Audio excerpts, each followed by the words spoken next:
Howdy folks, hope you're all having a great one and welcome to another episode of Mingles with Jingles. And this week I am extremely happy because I've got a mortgage to pay. That's not the only reason.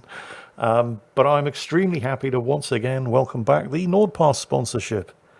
I'm sure anybody who's been watching me for more than a month, because it has been about a month since I actually did a sponsored video, you probably remember the deal. Head over to nordpass.com/jingles and use code jingles to get yourself a 2-year NordPass premium plan plus a month for free.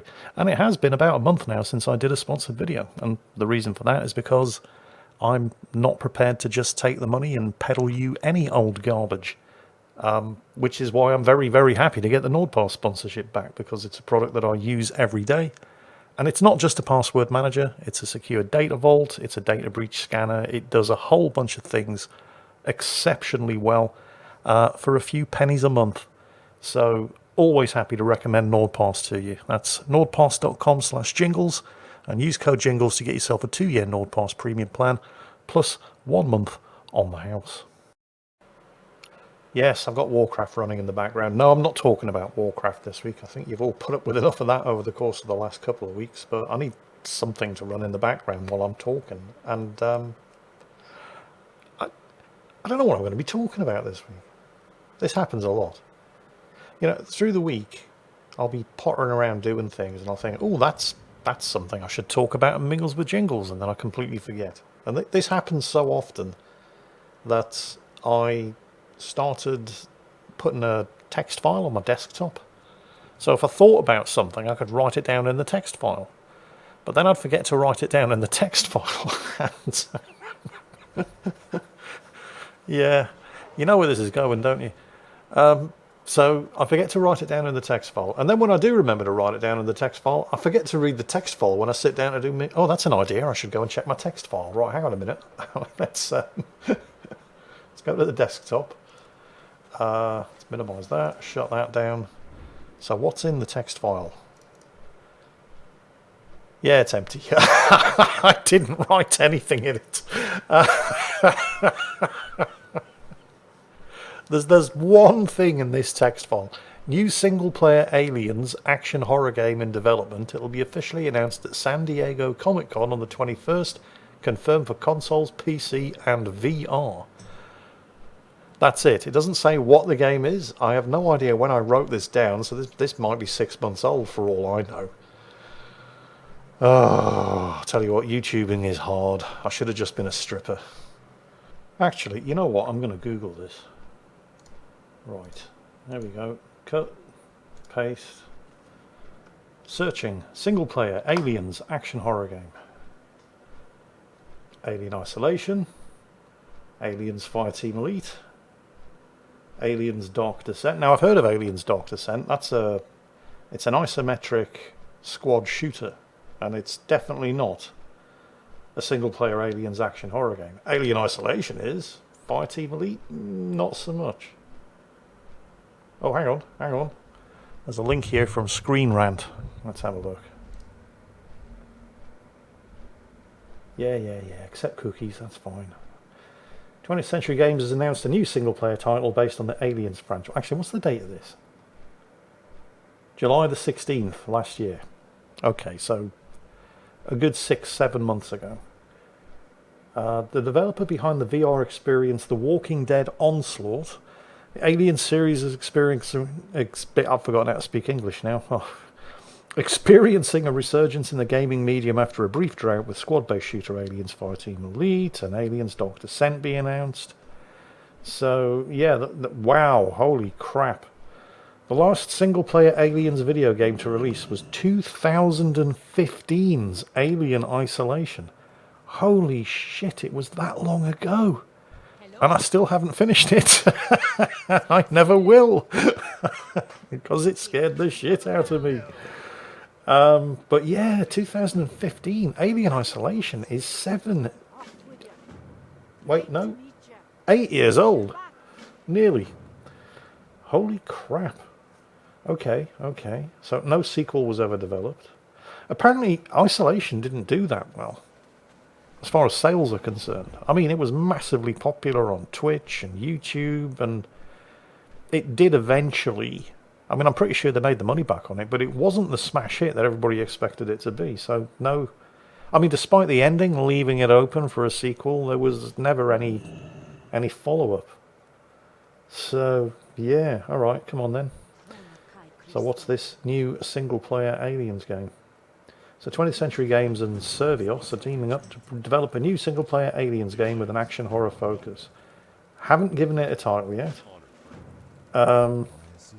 All they've done is show off an image of a bunch of aliens vaguely glimpsed through a cloud of blue smoke. That's it. Right.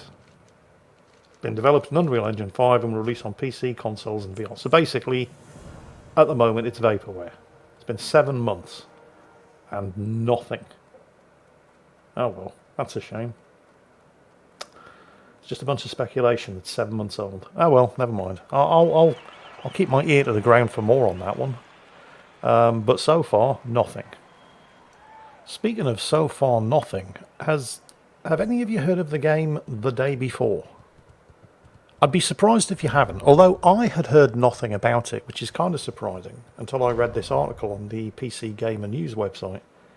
And the reason why I say it was kind of strange that I hadn't heard anything of it, because at one point it was the second most wish-listed game on Steam.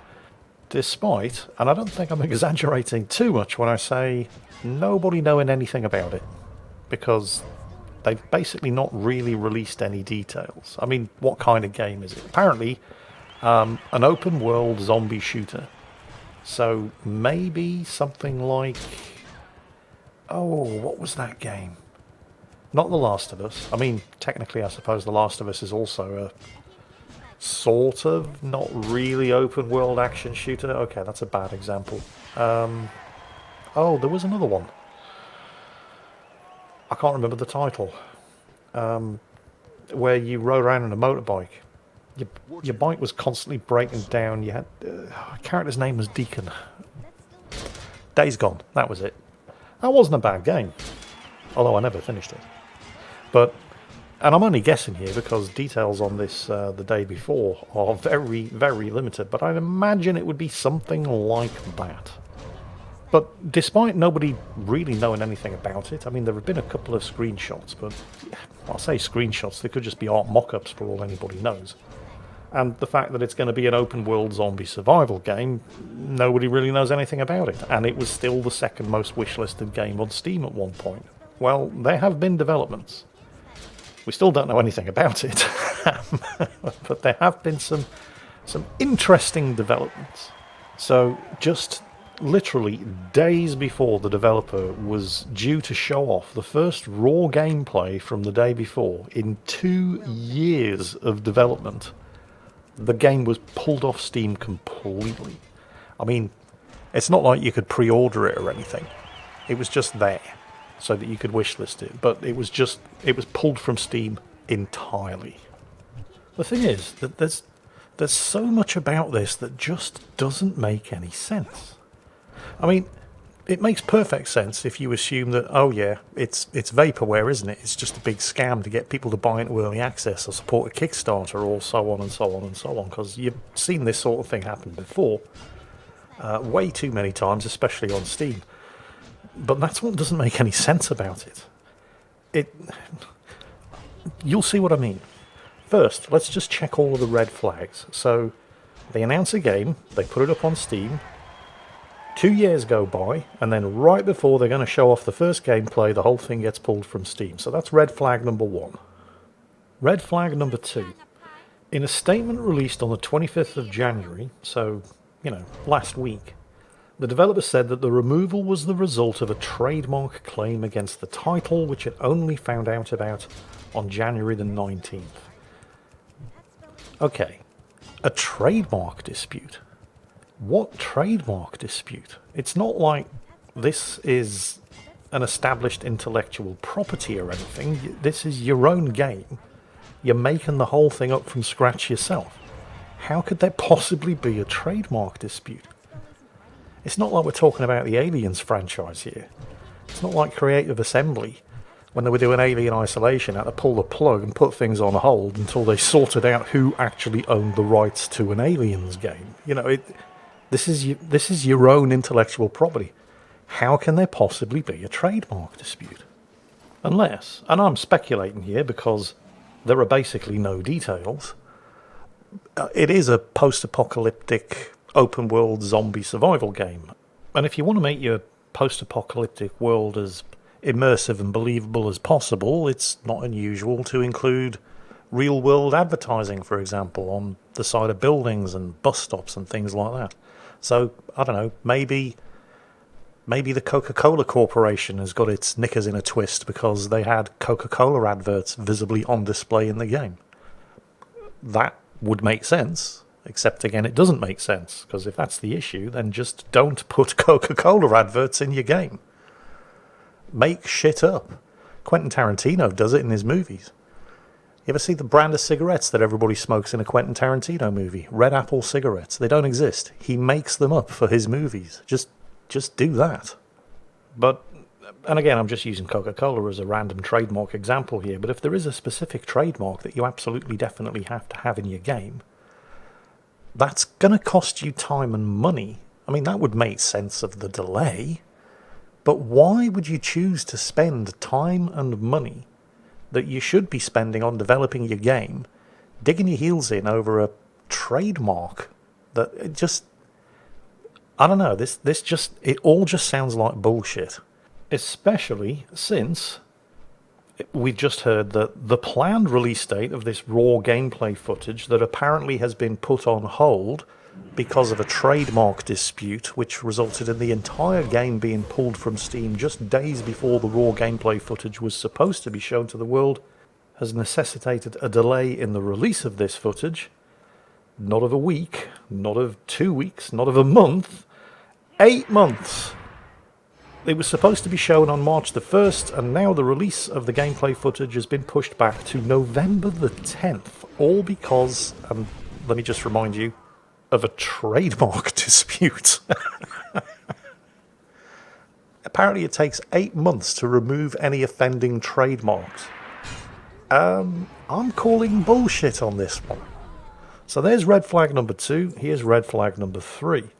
So remember, in a trademark, sorry, I've got trademark on the brain here, in a statement issued on the 25th of January, so just 5 days ago, the developers said that they had to pull the gameplay footage and remove the whole thing from Steam because of this trademark dispute, which they only found out about on January the 19th. Since then, however, the developers have now said the delay was actually planned before the trademark dispute came to light. But that's not what you said 5 days ago. 5 days ago they were saying, oh no, we've just found out about this trademark dispute, so we can't show the gameplay footage. And now they're saying, oh yeah, we always knew about the trademark dispute and we always planned to move the footage back to November the 10th. Apparently they just didn't think this was important enough to mention at the time. So that's red flag number 3. Here's red flag number 4. It's usually a bad sign when you're following the progress of a game, a hotly anticipated game, like the day before, second most wishlisted game on Steam at one point, and you can't seem to pin the developers down to an honest answer to a simple question. Well, the day before has an official Discord, and on this official Discord, it has a commonly asked questions channel, which is really, really bad at answering questions. And we're not talking about complicated, in-depth questions on game mechanics and so on and so on. We're talking basic shit. Questions like, will there be quests?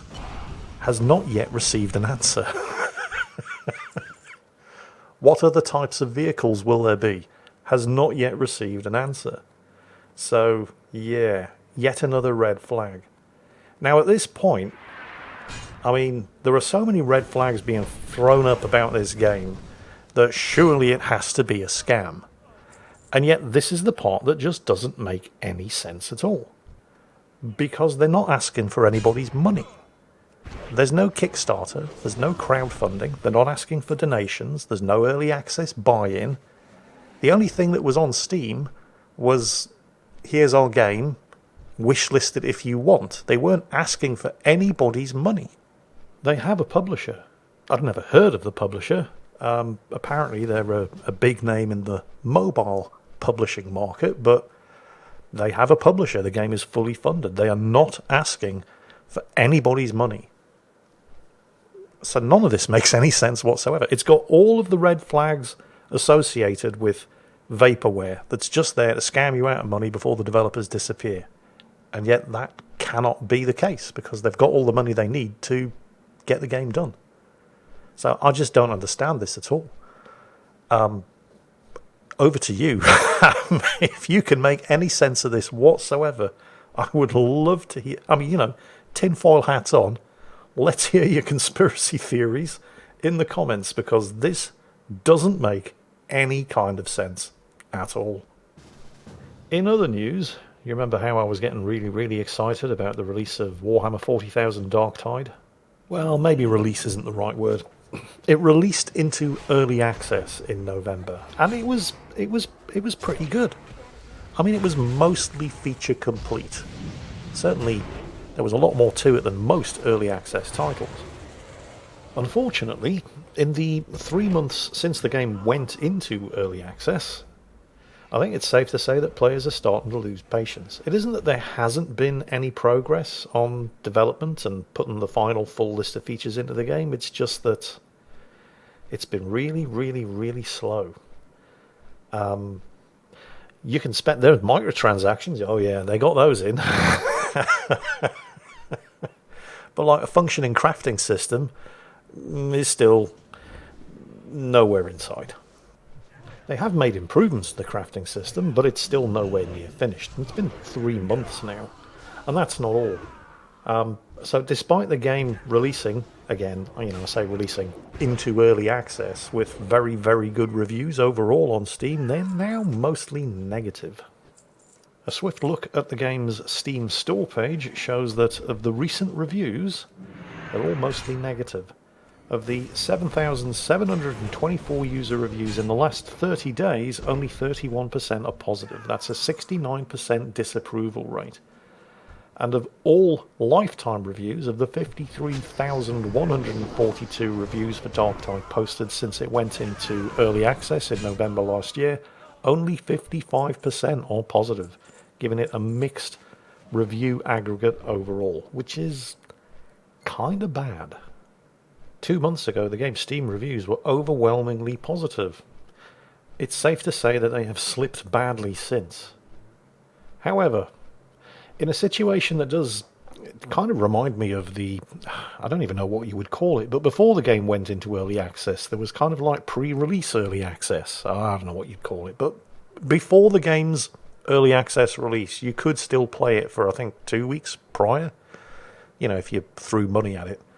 And people were complaining that, where's all the content? Despite the fact that the developer had clearly posted a roadmap saying exactly what the release schedule for all of the pre-release content was going to be. I can't remember the details, but, none of this stuff was hidden. It was all there. Like, after the first 4 days, new maps would be introduced, and then 4 days after that, more new maps and different game modes and so on and so on, and then up until like a week before early access became officially available, you'd have all of the early access features at least, and then early access would arrive. But that didn't stop people from complaining that there was a lack of content in the first couple of weeks of this sort of pre-early access period. So I did kind of feel for the developers. However, since then, they really have been dragging their heels. They're talking about seasonal content. They're talking about microtransactions. Or they were. And again, I do kind of have to give Fat Shark some credit here, because they certainly had plans to add stuff into their early access title that already contains microtransactions that you would be able to spend even more money on. But in an open letter to the community, which was released just a couple of days ago, their CEO said, well, we fell short of meeting your expectations. Over the next few months, our sole focus is to address the feedback that many of you have. In particular, we'll focus on delivering a complete crafting system, a more rewarding progression loop, and continue to work on game stability and performance optimization. This means delays to some seasonal content and a suspension of the release of premium cosmetics. We just couldn't continue down this path known that we have not addressed many feedback areas in the game today. Well, holy shit. It's not often. I mean, you know, they still do need to put their money where their mouth is, but, you know, it's not like other game developers, yes, Wargaming, we're talking about you, that just kind of wave their hands in the air and make vague noises about listening to community concerns without actually saying anything concrete or specific, so you can't pin them down later and point out the lies that they told you earlier. So, you know, I've got to give Fat Shark credit. I mean, the first time they got a load of community abuse, I really feel like they didn't deserve it. But they do deserve it this time. They have been dragging their heels on Darktide. There is all kinds of stuff that should have been in the game by now that hasn't, and meanwhile they're continuing to sell premium cosmetics and so on and so on, but they are putting their money where their mouth is. They're turning the money tap off. They're suspending the sale of premium cosmetics. They're delaying the release of paid seasonal content until they've got a game that everybody's happy with. Do you see how it works? I'm talking to other games developers here, or more specifically their publishers. Do you see how it works, guys? Just focus on making a game that everybody likes to play, and they will be entirely happy to throw money at you. Don't worry, I'm sure nobody else is paying attention. This sort of thing will never catch on. Well, anyway, I wanted to close off this week's episode of Mingles with Jingles with an amusing story that hopefully will put a smile on your face. And it's related to something that we talked about in last week's episode. All of those leaks of sensitive military data that seem to appear on the War Thunder forums with alarming regularity. And apparently since I talked about it last week, there has been yet another leak. Or perhaps it happened before I talked about it last week and I just didn't notice in time. Whatever. Anyway, lots of leaks of sensitive military data on the War Thunder forums. If you're an international arms dealer or a technology spy, just go to the War Thunder forums. Everything you need to know is there. So, yeah. Apparently, a bunch of stories started popping up on Reddit. The defense contractors like Raytheon, by the way, manufacture missiles mostly. I think they're the manufacturers of the AMRAAM, the AIM-120, active radar homing air-to-air missile, you know, stuff like that. So apparently stories started popping up on Reddit that defense contractors like Raytheon had begun asking new employees if they played War Thunder, because War Thunder players clearly can't be trusted to keep secrets.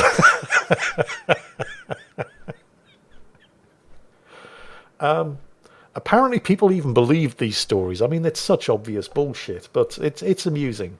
And when PC Games reached out to Raytheon to ask if War Thunder players really were considered a threat to national security, the company very quickly denied it. Though it's a great story, it's not true, the spokesperson said, noting that they couldn't imagine a case in which they'd have a concern with any game. So, yeah, playing War Thunder does not render you a threat to national security in the eyes of major US defense contractors. At least not Raytheon.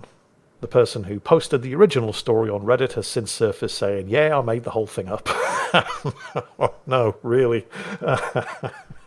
Saying, and I quote, they lied on the internet as everybody else does, but did apologise to anybody who worried that their War Thunder hobby had suddenly got them onto some kind of security watch list.